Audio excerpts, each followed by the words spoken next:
اما بعد فاعوذ باللہ من الشیطان الرجیم بسم اللہ الرحمن الرحیم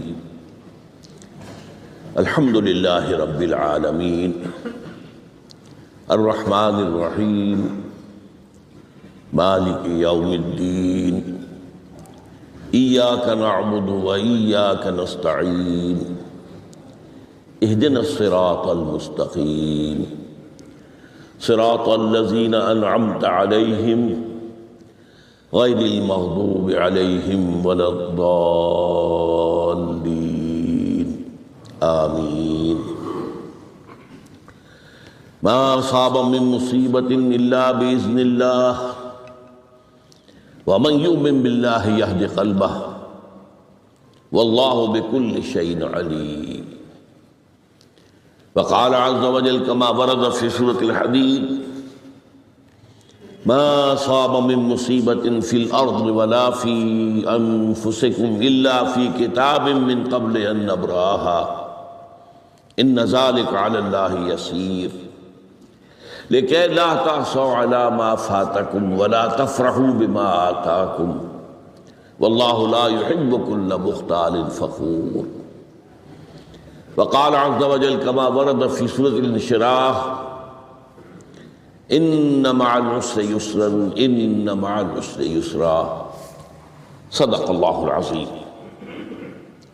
وعن أبي العباس عبد الله بن عباس رضي الله تعالى عنهما قال كنت خلف النبي صلى الله عليه وسلم يوما فقال یا غلام انی اعلمک بکلمات احفظ اللہ یحفظک احفظ اللہ تجدہ تجاہک اذا سألت فاسأل اللہ واذا استعنت فاستعن باللہ واعلم ان الامة لو اجتمعت على ان ينفعوك بشيء لم ينفعوك الا بشيء قد كتبه الله لك وَإِنِ اجْتَمَعُوا عَلَىٰ أَن يَضُرُّوكَ بِشَيْءٍ لَمْ يَضُرُّوكَ إِلَّا بِشَيْءٍ قَدْ كَتَبَ اللَّهُ عَلَيْكَ رُفِعَتِ الْأَقْلَامُ وَجَفَّتِ الصُّحُفُ رواه الترمذي رحمه الله وقال حديث حسن صحيح. وفي رواية غير الترمذي احفظ الله تجده أمامك تعرف إلى الله في الرخاء يعرفك في الشدة واعلم أن ما أخطأك لم يكن ليصيبك وما أصابك لم يكن ليخطئك واعلم أن النصر مع الصبر وأن الفرج مع الكرب وأن مع العسر يسرا رب اشرح لي صدري ويسر لي أمري واحلل عقدة من لساني يفقهوا قولي اللهم ربنا الہمنا رشدنا واعذنا من شرور انفسنا اللهم ارنا الحق حقا وارزقنا اتباعه وارنا الباطل باطلا وارزقنا اجتنابه آمین یا رب العالمین. یہ حدیث نمبر 19 40 نبوی کی روح دین کے اعتبار سے ایک بہت ہی اہم مسئلے سے بحث کرتی ہے. اس کے راوی ہیں حضرت عبداللہ ابن عباس جن کی کنیت ہے ابو العباس، یعنی ان کے والد کا نام بھی عباس ہے، ان کے بیٹے کا نام بھی عباس ہے. عن ابی العباس عبداللہ ابن عمرو ابن عباس رضی اللہ تعالی عنہما. تو اس میں چونکہ جیسا کہ میں نے عرض کیا کہ استعانت باللہ، مدد مانگنی ہو تو صرف اللہ سے مانگو، یہ دین کی روح کا ایک بہت اہم مسئلہ ہے، بہت اہم مسئلہ روح دین. میں نے اسی لیے آج سورہ فاتحہ کی تلاوت کی شروع میں کہ اس مسئلے کی اہمیت جو ہے اس کا آپ کو اندازہ ہو جائے. سورہ فاتحہ جو ہماری نماز کا جزو لازم ہے، حدیث نبوی ہے لا صلاۃ لمن لم یقرأ بفاتحۃ الکتاب، سورہ فاتحہ کے بغیر کوئی نماز نہیں. ہر رکعت میں ہم پڑھتے ہیں یا یہ دوسری بات ہے فقہ حنفی کے مطابق امام پڑھتا ہے اگر جہری انداز میں تو گویا کہ پوری جماعت کی طرف سے ادائیگی ہوئی، لیکن اس پہ اتفاق ہے کہ سورہ فاتحہ ہی اصل نماز ہے۔ اسی لیے ایک حدیث میں جو مسلم شریف میں آئی ہے حضرت ابو ہریرہ سے، سورہ فاتحہ کی تجزیہ کیا گیا ہے مضامین کا، اور وہ حدیث قدسی ہے۔ قسمت الصلاۃ بینی و بین عبدی نصفین، اللہ فرماتا ہے میں نے نماز کو اپنے اور اپنے بندے کے درمیان برابر برابر تقسیم کر دیا۔ بندہ کہتا، اب اس کے بعد ساری تفصیل سورہ فاتحہ کی ہے۔ صلاۃ کہا، قسمت الصلاۃ بینی و بین عبدی نصفین، تو ہم تو صلاۃ میں سورہ فاتحہ بھی ہے، پھر اس کے بعد کچھ ہم اور قرآن مجید کی آیتیں پڑھتے ہیں، پھر رکوع بھی ہے، پھر سجود بھی ہے، قیام بھی ہے اور قاعدہ بھی ہے، سب ہے۔ صلاۃ تو منہ کا لکھ لیا کہ اصل صلاۃ سورہ فاتحہ۔ چنانچہ اس حدیث میں تجزیہ کیا گیا ہے، جب بندہ کہتا ہے، میرا بندہ یہ کہتا ہے الحمدللہ رب العالمین، تو میں یہ کہتا ہوں، اللہ تعالیٰ یہ فرماتا ہے حمدنی عبدی، میرے بندے نے میری حمد کی، تعریف کی، ثنا کی۔ جب بندہ کہتا ہے الرحمن الرحیم، میں کہتا ہوں، اللہ کہتا ہے اثنا علی عبدی، میرے بندے نے میری ثنا کی۔ اور جب بندہ کہتا ہے مالک یوم الدین، تو اللہ فرماتا مجدنی عبدی، میرے بندے نے میری بزرگی بیان کی۔ تو یہ سارا میں اس لیے آپ کو حوالہ دے دیا ہے۔ آج میں سورہ فاتحہ کا درس نہیں دے رہا ہوں، پوری بات نہیں سنا رہا کہ اصل نماز سورہ فاتحہ۔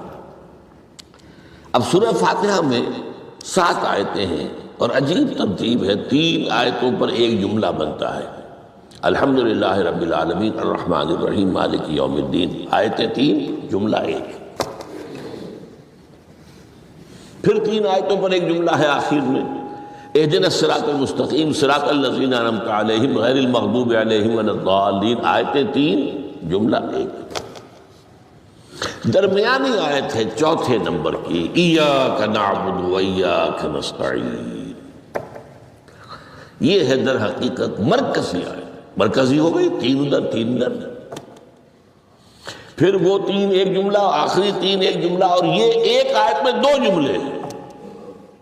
ایاک نعبد بھی مکمل جملہ ہے، و ایاک نستعین بھی مکمل جملہ ہے، اور یہیں پر سورہ فاتحہ کی وہ تقسیم ہوتی ہے آدھی، 3.5 آیتیں ادھر ہیں، الحمدللہ رب العالمین الرحمن الرحیم مالک یوم الدین ایاک نعبد۔ اب واو آ گیا، یہ واو ایسے ہے جیسے کہ آپ ترازو کو پکڑتے ہیں، مٹھ اس کی جو ہے۔ اب 3.5 آیتیں ہیں، وَإِيَّاكَ نَسْتَعِينُ اهْدِنَا الصِّرَاطَ الْمُسْتَقِيمَ صِرَاطَ الَّذِينَ أَنْعَمْتَ عَلَيْهِمْ غَيْرِ الْمَغْضُوبِ عَلَيْهِمْ وَلَا الضَّالِّينَ۔ یہ جو مرکزی آیت ہے، اس میں 2 باتوں کا ذکر ہے۔ ایاک نعبد، ایک تو ہم اقرار کرتے ہیں کہ اللہ ہم صرف تیری ہی بندگی کرتے ہیں اور کرتے رہیں گے، یہ حال اور ماضی، حال اور مستقبل دونوں کو محیط ہے۔ اور دوسرا ایاک نستعین، اور صرف تجھ ہی سے مدد مانگتے ہیں اور مانگتے رہیں گے۔ یہ گویا کہ دین کا ایک مرکزی نقطہ ہے، جو صلاۃ کا مرکزی نقطہ ہے، وہی در حقیقت دین کا مرکزی نقطہ ہے۔ اب ہم اس پر غور کر چکے ہیں، 40 نبوی کی حدیث نمبر 3 جو ہے وہ اس پر ہے، ایاک نعبد۔ اس میں گفتگو ہو چکی ہے تفصیل سے کہ عبادت کا تصور کیا ہے، جس کے لیے انسان کو پیدا کیا گیا، وَمَا خَلَقْتُ الْجِنَّ وَالْإِنسَ إِلَّا لِيَعْبُدُونِ، اور تمام رسولوں کی دعوت کا مرکزی نقطہ أَنِ اعْبُدُوا اللَّهَ مَا لَكُم مِّنْ إِلَٰهٍ غَيْرُهُ۔ زندگی آمد برائے بندگی، زندگی بے بندگی شرمندگی۔ اور اس میں جو کنفیوژن ہم نے پیدا کر دیا ہے کہ عبادت کو عبادات کے مترادف قرار دے دیا، نماز روزہ حج و زکوٰۃ یہ عبادات ہیں، وہ عبادت جس کے لیے ہمیں پیدا کیا گیا ہے وہ یہ چیزیں نہیں ہیں، وہ ہے پوری زندگی میں ہمہ تن ہمہ وقت ہمہ جہت اللہ کی اطاعت۔ ہر وقت نماز تو نہیں پڑھی جاتی، ہر روز روزہ تو نہیں رکھا جاتا۔ یہ جو کہا کہ میں نے صرف تمہیں پیدا ہی اس لیے کیا کہ میری عبادت کرو، تو عبادت سے مراد یہ چیزیں نہیں ہو سکتی۔ یہ در حقیقت اس عبادت کے لیے سپورٹس ہے، جیسے 4 ستون ہیں، ان پر چھت ہے، چھت کو سپورٹ دینے کے لیے ستون ہے۔ ستونوں کی معنویت ہی تب ہے جبکہ چھت ہو، ورنہ کیا کہیں گے کس لیے کھڑے کر دیے 4 ستون، پاگل پن ہے کوئی، کس لیے، واٹ فار؟ جب تک کہ چھت کا تصور نہ ہو۔ شامیانے کے لیے 4 آپ نے بانس کھڑے کیے ہیں، کس لیے؟ اس شامیانے کو سپورٹ کرنے کے لیے۔ تو اب اس میں جو مضمون آیا وہ یہاں بھی آ گیا اس حدیث میں، تو قرآن مجید کی آیت میں ایاک نعبد و ایاک نستعین، یہ ہے دوسری بات جس پر کہ آج کی ہماری مرکزی جو مضمون ہے وہ یہ حدیث، تجھ ہی سے مدد مانگتے ہیں اور مانگتے رہیں گے۔ اللہ تعالیٰ سے مدد مانگنا، اب آپ یہ سمجھیے کہ مدد جو مانگی جاتی ہے مختلف الفاظ استعمال ہو سکتے ہیں۔ استعانت وہ اس حدیث میں بھی آیا، قرآن میں بھی آیا سورہ فاتحہ میں، ایاک نستعین۔ استمداد مدد طلب کرنا، استنصار نصرت مانگنا، استدعاء کوئی دعا کرنا کسی کام کے لیے، استغاثہ کسی کی دعائی دینا، یہ تمام ایک قبیل کی چیزیں ہیں، ان کو جمع کر دیجیے استعانت۔ اب استعانت ایک تو ہے عام مادی دنیا کے اصول کے اندر میں کسی سے کہوں بھائی مجھے ذرا پانی پلا دینا، یہ بھی استعانت ہی ہو گئی نا، میں نے اپنی ایک ضرورت کو پورا کرنے کے لیے اسے مدد چاہیے، اس میں کوئی شرط نہیں، کوئی برائی نہیں، معلوم ہے یہ ایک عام مادی قوانین کے تحت ہوگا۔ یہ علیحدہ بات ہے کہ حضور کے بارے میں یہ آتا ہے صلی اللہ علیہ وسلم کہ آپ کبھی ایسے کام کے لیے بھی کسی کو نہیں کہتے تھے، یہاں تک کہ اگر آپ سواری پر ہوتے تھے اور آپ کا جو کوڑا ہے وہ نیچے گر گیا تو آپ اپنی سواری کو بٹھا کر یا اتر کر خود کوڑا اٹھاتے تھے، کسی سے کہتے نہیں تھے کہ مجھے ذرا اٹھا دو۔ تو یہ استدعاء، استعانت، استمداد، اس میں ایک درجے ہیں، بڑے اونچے درجے بھی ہیں، لیکن عام حالات میں ہم مادی قوانین کے تحت اگر کوئی مدد چاہے کسی سے تو کوئی بری بات نہیں، اس میں کوئی شرک نہیں، اس میں کوئی کفر نہیں۔ اگرچہ بعض حضرات کے نزدیک اس کا ایک درجہ ہے، وہ میں بعد میں بیان کروں گا، لیکن یہ کہ ماورائی انداز میں کسی غیر مرئی حقیقی یا موہومہ شخصیت سے مدد مانگنا یہ شرک ہے۔ غیر مرئی حقیقی فرشتے ہیں، غیر مرئی ہے حقیقی، موہومہ جنہوں نے گاڈز اینڈ گاڈیسز اور آلہہ بنا لیے، دیویاں دیوتیاں بنا لیے، یہ موہومہ ہے، ان کے وہم کی پیداوار، وہ بھی غیر مرئی ہے، وہ ان کی انہوں نے تصویریں بنا دی ہیں پوجنے کے لیے، لیکن وہ یہ کہتے ہیں کہ یہ تصویریں جو ہم نے بنائی ہیں یا یہ مجسمے بنائے ہیں، بت بنائے ہیں، یہ صرف توجہ کے ارتکاز کے لیے ہیں تاکہ پورا مراقبہ کر سکے، ہم اپنی توجہ کو مرکوز کر سکیں۔ ہمیں بھی پتہ ہے کہ ان بتوں میں کچھ نہیں ہے۔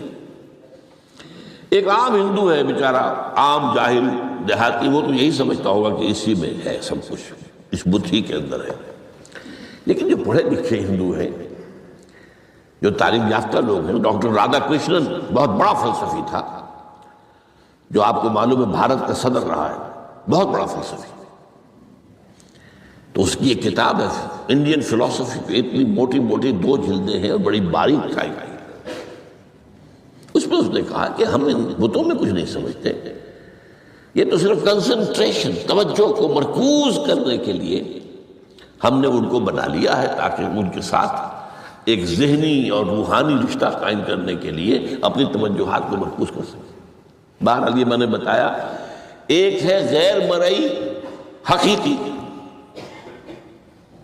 ایک ہے غیر مرئی موہومہ۔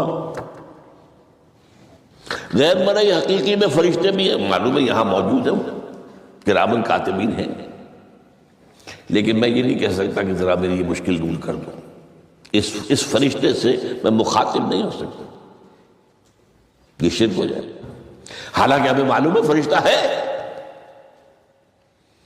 فرشتے تو اس وقت ہمارے اس مجمع کو گھیرے ہوئے ہیں، حضور کی حدیث ہے، مجتمع قوم فی بیت من بیوت اللہ یتلون کتاب اللہ ویدارسونہ بینہم الا حفتہم الملائکہ وغشیتہم الرحمہ۔ جب بھی کبھی میرے گھروں سے کسی گھر میں میرے بندے جمع ہوتے ہیں قرآن کو پڑھنے اور سمجھنے کے لیے، سمجھنے سمجھانے کے لیے، تو فرشتے ان کے گرد گھیرا ڈال لیتے ہیں اور ان پر رحمت چھا جاتی ہے اور سکینت ان پر آسمان سے نازل ہوتی ہے، اور اللہ تعالیٰ ان کا ذکر کرتا ہے فی من عندہ۔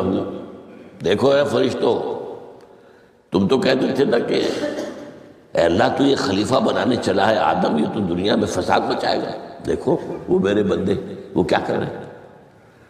اللہ تعالیٰ ذکر کرتا ہے ان کا اپنی اس مجلس میں، وہ جو ملائے اعلیٰ کی مجلس ہے، جو اللہ تعالیٰ کے قریب ترین جو فرشتے ہیں ان میں۔ تو فرشتے ہیں لیکن مدد نہیں مانگی جا سکتی۔ اسی طرح اب ذرا مسئلہ دوسرا وہ مختلف ہی ہو جائے گا۔ میں نے پہلے وہ بات کی جس میں اختلاف کا امکان ہی، فرشتے تو ہیں، ان پر ہمارا ایمان ہے، اور اصل میں ایمان بالملائکہ ہی کی شکل بگڑی ہے۔ یہ جو گاڈز اور گاڈیسز بنا لیے گئے ہیں اور دیوی اور دیوتا بنا لیے گئے ہیں اور آلہہ بنا لیے گئے، ملائکہ ہی کی۔ ملائکہ کو اللہ نے ایک ایک کام کے اوپر معمور کیا ہوا ہے، یہ پہاڑوں کا فرشتہ ہے، یہ بارش کا فرشتہ ہے، یہ فلاں کا فرشتہ ہے۔ انہوں نے انہی کو دیوتا بنا لیا، بس غلطی کیا لگی کہ ان کا کوئی اختیار بھی ہے۔ ہمارا ایمان کیا؟ فرشتوں کا اختیار کوئی نہیں۔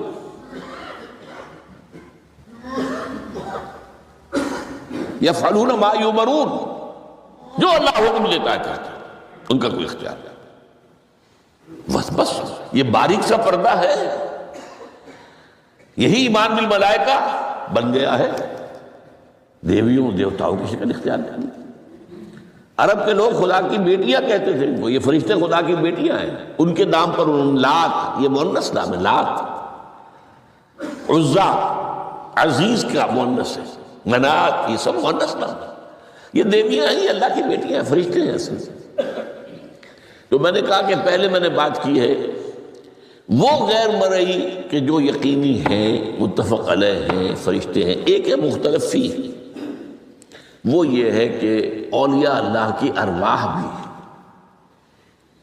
ان کو بھی یہ، اگر یہ قول امام الہند شاہ ولی اللہ دہلوی کا نہ ہوتا تو میں کبھی اس کو تسلیم نہ کرتا۔ ان کا قول ہے کہ اللہ تعالیٰ اپنے جو بڑے محبوب بندے ہوتے ہیں ان کے انتقال کے بعد ان کی ارواح کو بھی فرشتوں کے جو درجہ اسفل ہے، سب سے نچلے درجے کے جو فرشتے ہیں، ان میں شامل کر دیتا ہے، اور اللہ کے احکام کی جیسے تنفیذ وہ فرشتے کرتے ہیں وہ بھی کرتے ہیں۔ اب یہ مختلف ہی مسئلہ ہو گیا، سب کے نزدیک نہیں ہے ایسا، لیکن یہ کہ بعض کے نزدیک شاہ ولی اللہ کہہ رہے ہیں تو اس کو تو ہم اٹھا کر ردی کی ٹوکری میں تو نہیں پھینک سکتے بات، لیکن ان کو بھی نہیں پکارا جائے گا۔ وہ ہے، وہ بھی اللہ کی سول سروس کے اندر بھرتی ہو گئے۔ سول سروس ہے نا، اس کے کارڈرز ہیں ہمارے ہاں۔ پٹواری سے آپ چلیں گے تو ریونیو کا محکمہ جو ہے، پٹواری پر گردابر اور گردابر سے گردابر، قانون گو اور اس سے اوپر اور نائب تحصیلدار، یہ چلے گا۔ تو فرشتوں کے بھی گریڈ ہے، طبقہ اسفل، طبقہ اعلیٰ۔ تو اگر اللہ تعالیٰ اپنے نیک بندوں کی ارواح کو بھی اس میں شامل کر دے تو ہمیں کیا اعتراض ہے؟ اور اس کو ماننے سے کوئی شرک لازم نہیں آئے گا۔ ہاں انہیں پکارو گے تو شرک لازم آ جائے گا۔ بات سمجھ رہے ہیں؟ باریک فرق۔ فرشتوں کو مانتے ہیں، پکار نہیں سکتے، مدد نہیں مان سکتے۔ اسی طریقے سے ان کو آپ مانتے بھی ہوں اگر کہ وہ ملائکہ کی آخری صف میں ان کو بھی اللہ نے بھرتی کر لیا ہے تو ٹھیک ہے، لیکن یہ کہ آپ اختلاف کریں، اختلاف بھی کر سکتے ہیں کہ اتنی بڑی بات کے لیے کوئی دلیل قرآن مجید سے ہمیں نہیں ملتی، فرض کیجئے کوئی شخص کہتا ہے، لیکن یہ کہ یہ ایک قول ہے، ایک محدث کا ہے لیکن درجہ بعد فرق جو بتا رہا ہوں، ان کو یہ مان لینا کہ فرض کیجئے شیخ عبد القادر جو ہے بغدادی گیلانی رحمۃ اللہ علیہ، ان کی روح اب کہیں آ سکتی ہے، الوا آ سکتی ہے، جیسے ملائکہ آ سکتی ہے، روح محمدی صلی اللہ علیہ وسلم آ سکتی ہے، لیکن ہم اس وقت محمد کو پکاریں گے نہیں، پکارا تو شرک ہو جائے گا، دعوت جب دعا کی تو شرک ہو جائے گا۔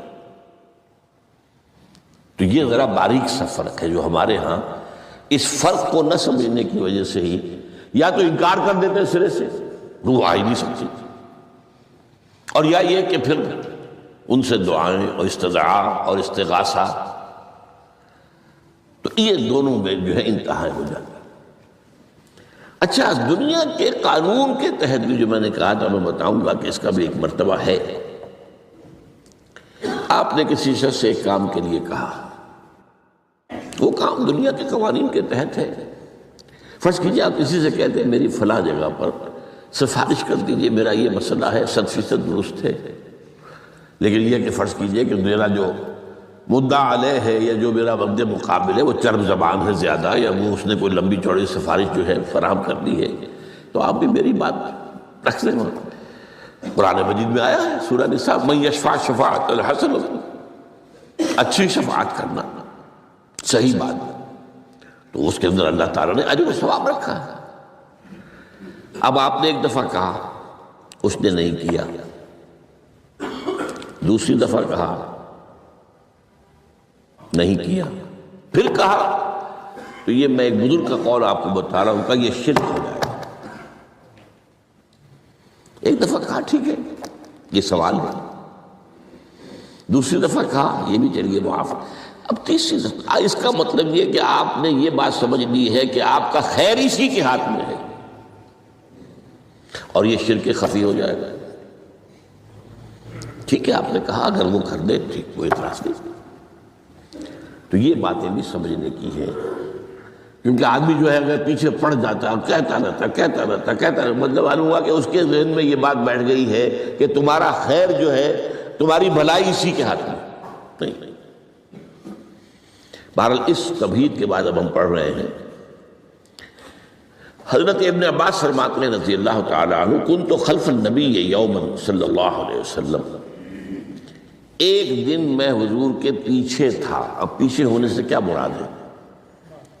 گمان غالب یہ ہے کہ سواری پر، جس کو ردیف بھی کہتے ہیں، واللہ عالم یہ بھی ہو سکتا ہے کہ چلتے ہوئے پیچھے پیچھے چل رہے ہیں، ادب کے ساتھ، چچا زاد بھائی ہیں لیکن عمر میں تو بہت چھوٹے ہیں، نوجوان ہیں۔ اس کیفیت میں حضور نے اب ان سے خطاب کیا، یا غلام، اے نوجوان، اے لڑکے کہا، اے لڑکے، اعلمک کلمات، میں تمہیں تلقین کرتا ہوں چند کلمات۔ اب یہ ہے حضور کا طریقہ تربیت و تعلیم و تزکیہ۔ وہاں کوئی مدرسے نہیں تھے، وہاں کوئی درس کی محفلیں تو نہیں ہوتی تھی، محفل تو ایک ہی ہوتی تھی ہفتے میں، وہ جمعے کا اجتماع ہے، باقی حضور کی صحبت ہے، فجر کی نماز کے بعد بھی آپ بیٹھے ہیں، صحابہ بھی بیٹھ کے ہیں، کچھ گفتگو ہو رہی ہے، اسی میں تربیت، اسی میں تعلیم، اسی میں تزکیہ۔ وہ علیحدہ ذکر کے حلقے جو ہے وہ ضربے مارنے کے لیے یہ تو نہیں تھے، یہ تو بات کی ایجاد ہے، میں تو سب مانتے ہیں کہ یہ بات کی ایجاد ہے، یہ مصنوعی چیزیں نہیں ہیں۔ بہرحال حضور نے اے لڑکے یا اے بیٹے، جو بھی آپ اس کا ترجمہ کریں، میں تمہیں چند باتیں سکھاتا ہوں۔ مطلب کیا ہے؟ وَعَلِّمُكَ كَلِمَاتٍ، توجہ سے سنو، غور سے سنو، حفظ جان بنا لو۔ احفظ اللہ یحفظک، پہلا کلمہ، اللہ کی حفاظت کرو وہ تمہاری حفاظت کرے گا۔ اب اس سے مراد کیا ہے؟ عام طور پر سمجھا گیا ہے کہ اللہ کے احکام کی حفاظت کرو، کوئی حکم ٹوٹنے نہ پائے، وہ تمہاری حفاظت کرے گا۔ اور ایک مفہوم یہ بھی ہو سکتا ہے، اللہ کو اپنے دل میں محفوظ رکھو، اس کی یاد سے اس دل کو، اس خانہ قلب کو خالی نہ ہونے دو۔ مستحضر رکھو اللہ کو اپنے دل میں، تو اللہ تمہاری حفاظت کرے گا، اللہ تمہیں یاد رکھے گا۔ اور حدیث قدسی میں یہ الفاظ آئے ہیں، میرا بندہ جب مجھے اپنے دل میں یاد کرتا ہے میں بھی اسے اپنے دل میں یاد کرتا ہوں۔ جب میرا بندہ کسی محفل میں میرا ذکر کرتا ہے میں اس سے کہیں بہتر محفل میں اس کا ذکر کرتا ہوں۔ اللہ کی محفل تو ملائے اعلیٰ کی ہے، ملائکہ مقربین کی ہے۔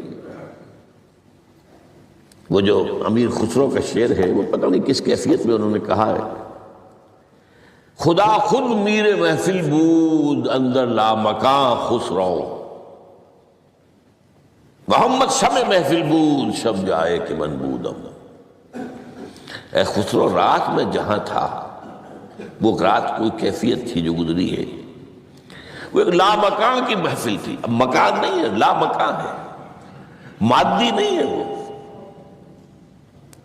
اس کی محفل میں میر محفل اللہ تھا اور شمع محفل محمد تھے صلی اللہ علیہ وسلم۔ خدا خود میر محفل بود اندر لامکان خسرو، محمد شمع محفل بود شب جائے کہ من بودم۔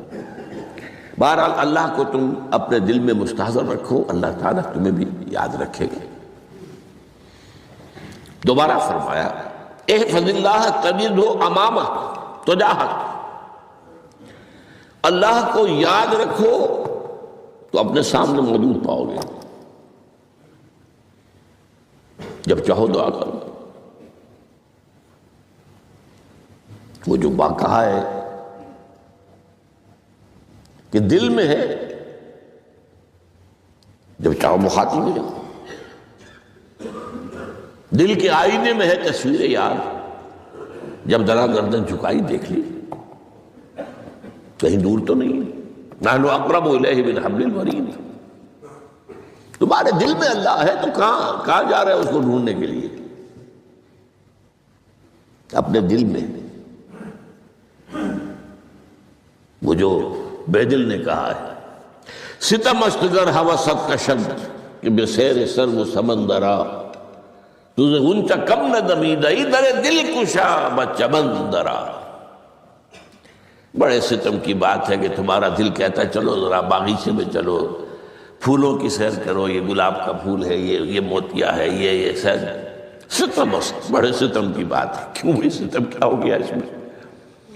ستم است گر ہوست کشد، تمہاری خواہش تمہیں کھینچتی ہے کہ بے سیر سر و سمندرا، سر و سمند ذرا ان کی سیر کرنے کے لیے آؤ۔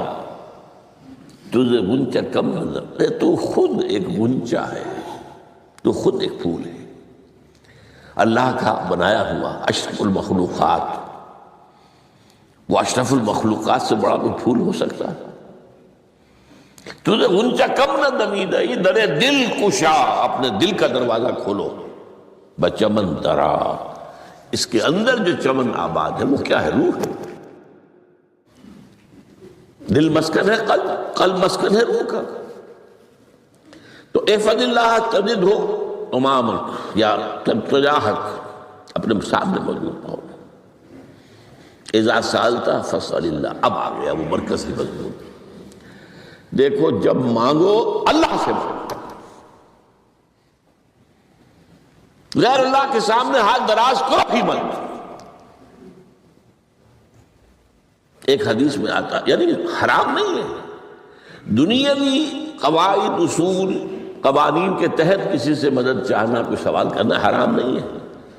وہ تو میں نے کہا کہ اس پر اصرار آپ کریں گے تو اس میں بو پیدا ہو جائے گی، بدبو پیدا ہو جائے گی شرک کی، لیکن آپ سوال کریں، مدد لیں، اسی پر دنیا قائم ہے، ایک دوسرے کے ساتھ تعاون کے ساتھ۔ لیکن اونچا مقام کیا ہے؟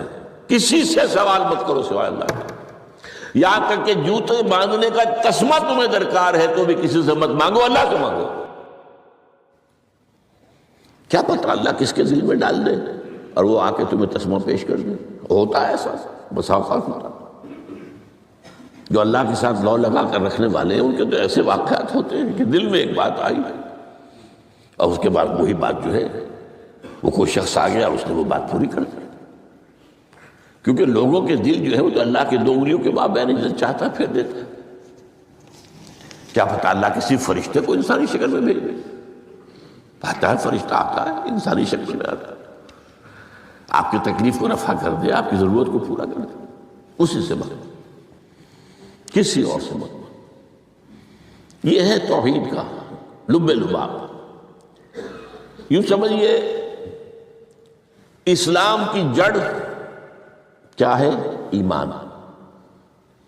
اسلام کا جو خارجی نظام عمل ہے، انفرادی اعمال ہو، اجتماعی ہو، ان سب کی روح رواں کیا ہے؟ ایمان. ٹھیک، ایک بات ہو گئی.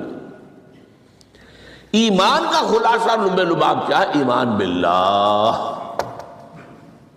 جیسے ایمان بالآخرہ بھی ہے، ایمان بالملائکہ ہے، ایمان بالانبیاء ہے، ایمان بالرسل ہے، ایمان بالکتب ہے، ایمان بالقلب ہے، لیکن اصل ایمان.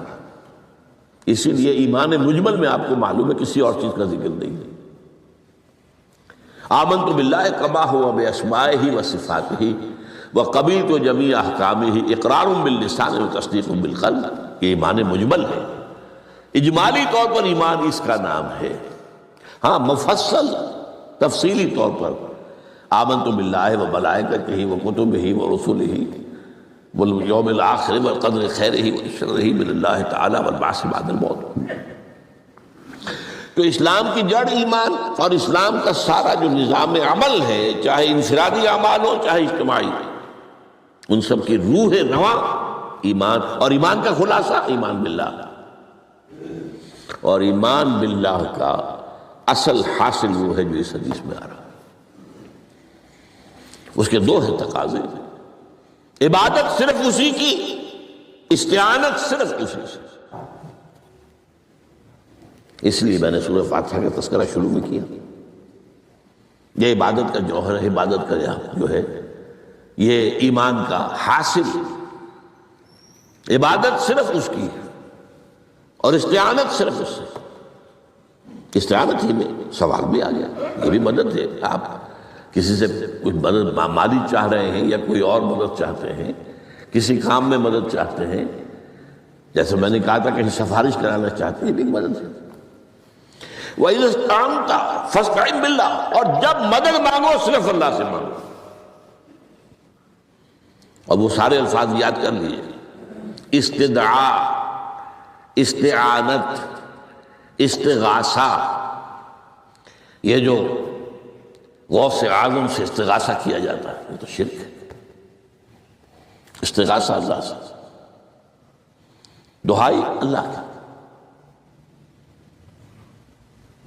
اس اعتبار سے استمداد، استعانت، استدعاء، استغاثہ، یہ سب اللہ سے، صرف اللہ سے. عبادت صرف اللہ، ایاک نعبد، اور استعانت صرف اللہ سے. اذا سألت فاسأل اللہ واذا استعنت فاستعن باللہ واعلم. اب یہ جو آخری ٹکڑا آ رہا ہے، حدیث نمبر 4 تھی، وہ عبداللہ ابن مسعود رضی اللہ تعالیٰ عنہ، اس میں بھی مضمون جو آیا وہ یہاں پر دوبارہ آ رہا ہے. وعلم، اور اے میرے بیٹے، میرے بچے، اے عزیز، علم، جان لو، ان الامت لو اجتمعت علی ان ينفعوک بشیء. اگر سب لوگ جمع ہو کر چاہیں کہ تمہیں کسی شے کا نفع پہنچا دیں، کوئی فائدہ پہنچا دیں، لن ينفعوک الا بشیء قد کتبہ اللہ لک. نہیں پہنچا سکتے وہ تمہیں کوئی نفع مگر صرف وہی جو تمہارے لیے اللہ نے لکھ دیا. پھر کیوں مانگو ان سے؟ یہ تو فعل عبث ہو گیا، بیکار بات ہو گئی. ان کے ہاتھ میں کچھ ہے ہی نہیں. لہذا یہ جان لو، سب لوگ مل کر چاہیں کہ تمہیں کوئی نفع پہنچا دیں، نہیں پہنچا سکتے مگر وہی کچھ جو اللہ نے تمہارے لیے اگر لکھ دیا ہے تو مل جائے گا، ورنہ نہیں. آپ اندازہ کیجئے کہ جو شخص اس سطح پر آ جائے اس میں کتنا استغنا ہوگا. کسی کے سامنے پیشانی رگڑے گا، کسی کے سامنے ہاتھ پھیلائے گا، کسی کے سامنے اپنی عزت نفس کو ہتھیلی پر رکھ کر پیش کرے گا. تم نے سوال کیا تو عزت نفس تو تم نے اس کے سامنے پیش کر دی. اب وہ چاہے تو کچھ اس کا لحاظ کر لے، چاہے تو ٹھوکر مار دے تمہاری عزت نفس. یہ وہ مقام ہے جب مانگو صرف اللہ سے، جب مدد طلب کرو صرف اللہ سے، اور جان لو اگر تمام لوگ جمع ہو کر تمہیں کوئی فائدہ پہنچانا جائے نہیں پہنچا سکتے. الا بشیء قد کتب اللہ لک وان اجتمعوا علی ان یضروک بشیء لم یضروک الا بشیء قد کتب اللہ علیک. اگر سب مل کر چاہیں تمہیں کوئی نقصان پہنچا دے نہیں پہنچا سکتے مگر وہی کچھ جو اللہ نے تمہارے لیے لکھ دیا. اب بتائیے خوف کی جڑ کٹ جائے گی کہ نہیں؟ یہ جو ایمان جو ہے یہ خوف اور حزن دونوں سے نجات دلانے والی بات ہے. جو حقیقی مومن ہے وہ اللہ کا ولی ہے، حقیقی مومن وہ اللہ کا ولی ہے. اور الا ان اولیاء اللہ لا خوف علیہم ولا هم يحزنون. یہ اولیاء اللہ کو علیحدہ مخلوق نہیں ہے، کوئی ان کے سر پہ سینگ نہیں ہوتے، انسان ہی ہوتے ہیں، لیکن حقیقی معنی میں مومن. ان اعتبارات سے جو آج ہم پڑھ رہے ہیں ایمان اس درجے کا پہنچ گیا تو اللہ کا ولی ہے. اور لوگ بھی خوف کس بات کا؟ کس سے خوف کروں؟ اس کے ہاتھ میں کچھ ہے ہی نہیں. اور اگر کچھ اللہ نے میرے لیے لکھ دیا وہ آ کر رہے گا، چاہے میں لاکھ گڑ گڑاؤں اور اس کے سامنے مجھے چھوڑ دے. اگر اللہ نے لکھا ہوا ہے وہ تو آئے گا، تو کاہے کو اس کے سامنے گڑ گڑانا، کاہے کو جبسائی کرنا اس کے ساتھ. اور کسی کے ہاتھ میں کچھ ہے ہی نہیں، میرا خیر ہے ہی نہیں، کاہے کو خوشامد کروں اس کی. اور سنیے رفعت الاقلام. دیکھو نوجوان، قلمیں اٹھا لی گئی ہیں، وجفت الصحف، اور جو رجسٹر ہیں صحیفے ان کی سیاہی خشک ہو چکی ہے. یہ ہے وہ اللہ کا علم قدیم جس میں ہر شے لکھ دی گئی. اس کے قلم اٹھا لیے گئے.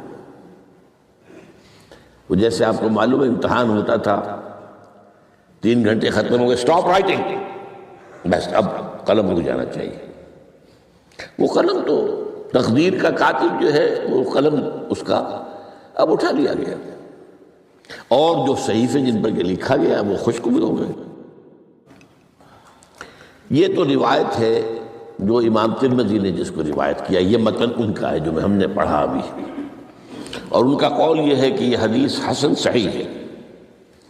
لیکن یہی روایت اور انہی راوی سے عبداللہ ابن عباس سے رضی اللہ تعالیٰ عنہما اور بھی محدثین نے کی ہے. تو اس میں سے ایک اور متن جو ہے وہ یہاں پر امام نووی نے دے دیا ہے. احفظ اللہ تجدہ امامک، یہ تو پہلا وہ ٹکڑا تھا. وقت تو جاہک تھا، یہاں امامک ہے، امام مطلب ایک ہی ہے، اپنے سامنے پاؤ. اللہ کی حفاظت کرو، اللہ کو دل میں، اللہ کی یاد کو محفوظ رکھو، گویا کہ اللہ کو مستحضر رکھو. ذکر اللہ کے معنی کیا ہے؟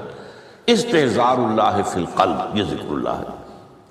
جنہیں ہم ذکر سمجھ بیٹھے ہیں وہ ذکر کے ذریعے ہے. اقیم الصلاۃ لذکری، نماز قائم کرو میری یاد کے لیے. نماز ذریعہ ہے یاد کا. یہ علیحدہ بات ہے کہ آپ نے 17 رکعتیں بھی پڑھ لی ہو جو عشاء کی اور یاد آپ کو آئی ہی نہیں کوئی. آپ تو ایک میکینیکل انداز میں جو ہے وہ اٹھک بیٹھک کر رہے ہیں اور آپ کی زبان سے کچھ بھی نکل رہا ہے، اس کا آپ کے شعور سے، دل کی گہرائی سے کوئی رابطہ ہے ہی نہیں. وہ ذکر تو نہیں ہوا. ہاں نماز فرض تھی وہ ادا ہو گئی، کہ فرض ادا ہو گئی. تو جنہیں ہم نے ذرائع، جنہیں ذکر سمجھا وہ ذرائع ذکر، اللہ اللہ سبحان اللہ سبحان اللہ زبان سے، یہ تاکہ اس کے نتیجے میں وہ ذکر حاصل ہو جائے. استحضار اللہ فی القلب، ذکر کے معنی ہے استحضار اللہ فی القلب.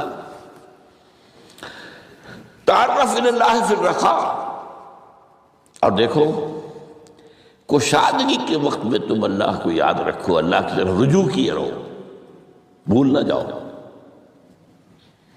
وہ نہ ہو جو کبھی کہا تھا، بہادر شاہ ظفر کے اشعار میں سے بہت زور کا شعر ہے. ظفر آدمی اس کو نہ جانیے چاہے کتنا ہی ہو فہم و ذکا، جسے عیش میں یاد خدا نہ رہی، جسے تیش میں خوف خدا نہ رہا، وہ ہے کشادگی کی حالت میں جب کہ تمہارے لیے کشادگی ہے، اللہ کی طرف رجوع کیے رکھو۔ یعرف کا فی الشدہ، تو اللہ اپنی توجہ تم پر رکھے گا شدت کے وقت میں، جب تمہیں کوئی تکلیف ہے اس تکلیف کو تم پر آسان کر دے گا۔ تکلیف تو آنی ہے، لکھی ہوئی ہے، وہ تو آئے گی، لیکن یہ کہ اللہ تعالیٰ اس کی شدت کو، ایک ہی چیز ہے جس کو ایک انسان بہت شدت کے ساتھ محسوس کر رہا ہے، دوسرا آدمی اتنا نہیں محسوس کر رہا ہے، احساس کا معاملہ ہوگا نا۔ وہ تو اصل میں اگر انسان کی نروز کٹی ہوئی ہے تو احساس ہوگا ہی نہیں، سرے سے ہی نہیں ہوگا۔ تو اس اعتبار سے اللہ تعالیٰ تمہارے لیے اس شدت کی کمی کر دے گا۔ وَعْلَمْ أَنَّمَا أَخْطَأَكَ لَمْ يَكُنْ لِيُصِيبَكَ، اور جان لو جو چیز تم سے چھوٹ گئی ہے، رہ گئی ہے، وہ ہرگز تمہیں ملنے والی نہیں تھی۔ اب آپ نے کسی ملازمت کے لیے درخواست دی ہے، درخواستیں مانگی گئی ہیں، اپنی سی محنت کر لی، نہیں ملی ملازمت، اب آپ بیٹھے ہوئے افسوس میں، رنج میں، غم میں، فلاں نے یہ کر دیا، فلاں نے یہ کر دیا، وہ فلاں جو ہے بڑی تکڑی سفارش لے آیا تھا، فلاں نے رشوت دے دی۔ چھوڑو میاں اس کو، وہ تمہارے لیے نہیں تھی۔ کاہے کو اپنے ذہن کے اندر یہ کھچڑی پکا رہے ہو بیٹھے ہوئے؟ خواہ آپ شاید سوء ظن میں بھی مبتلا ہو رہے ہو، کسی نے نہ رشوت دی اور آپ سمجھتے ہو کہ رشوت دی ہے اس نے۔ یہ ساری چیزیں جو ساری سیئات، ان کی جڑ کٹ جائے گی۔ وَعْلَمْ أَنَّمَا أَخْطَأَكَ لَمْ يَكُنْ لِيُصِيبَكَ وَمَا أَصَابَكَ، اور جو چیز تم پر آ گئی، لَمْ يَكُنْ لِيُخْطِئَكَ، ہو ہی نہیں سکتا تھا کہ وہ تم پر نہ آتی۔ یہ کر لیتا تو ہو جاتا، شاید یہ کر لیتا، میں نے ٹیکا پہلے لگوا دیا ہوتا تو یہ بات نہ ہوتی۔ بھائی وہ جو ہونا تھا وہ ہونا تھا۔ اب یہ وہ چیز ہے جس سے انسان میں کیفیت پیدا ہوتی تسلیم و رضا۔ ہم بھی تسلیم کی خو ڈالیں گے، بے نیازی تیری عادت ہی صحیح، اے اللہ جو تو نے چاہا مجھے قبول ہے۔ اسی لیے میں نے آپ کو آیتیں سنائیں سورہ تغابن کی، ما اصاب من مصیبت الا باذن اللہ، کوئی مصیبت نہیں آتی مگر اللہ کے اذن سے۔ وَمَن یؤمن باللہ یہد قلبہ، جو اللہ پر ایمان رکھتا ہو اللہ اس کے دل کو ہدایت دے دیتا ہے۔ ہدایت کس بات کی؟ تسلیم و رضا۔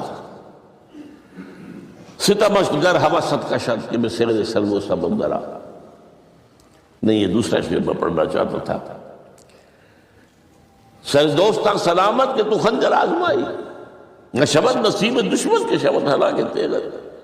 اے اللہ تیری طرف سے ہے، مجھے قبول ہے، اور بظاہر مجھے تکلیف ہو رہی ہے لیکن یقیناً اس میں میرا کوئی خیر ہے۔ یدک الخیر، تیرے ہاتھ میں تو خیر ہی خیر ہے، جو بھی تیری طرف سے آئے۔ سر تسلیم خم ہے جو مزاج یاد ہے۔ اور یہ مضمون جو ہے زیادہ بڑے پیمانے پر سورہ حدید میں آیا ہے۔ ما اصاب من مصیبت فی الارض ولا فی انفسکم الا فی کتاب من قبل ان نبرأہا، کوئی مصیبت نہیں آتی نہ تمہاری جانوں میں نہ زمین میں زلزلہ آ جانا، سیلاب آ جانا، کچھ اور زمین کا دھنس جانا، یا یہ ہے کہ تمہاری جانوں میں کوئی بخار ہو گیا تو اور تکلیف ہو گئی، اچانک معلوم ہوا کہ انسان تو کینسر ہے اور کینسر بھی اب 3rd سٹیج کو پہنچ چکا ہے۔ لیکن جو بھی آیا ہے وہ اللہ کے علم قدیم کی کتاب میں پہلے سے لکھا ہوا ہے، فی کتاب من قبل ان نبرأہا، یہ کتاب میں درج ہے اس سے پہلے کہ ہم اسے ظاہر کریں۔ اس کا نتیجہ کیا نکلنا چاہیے؟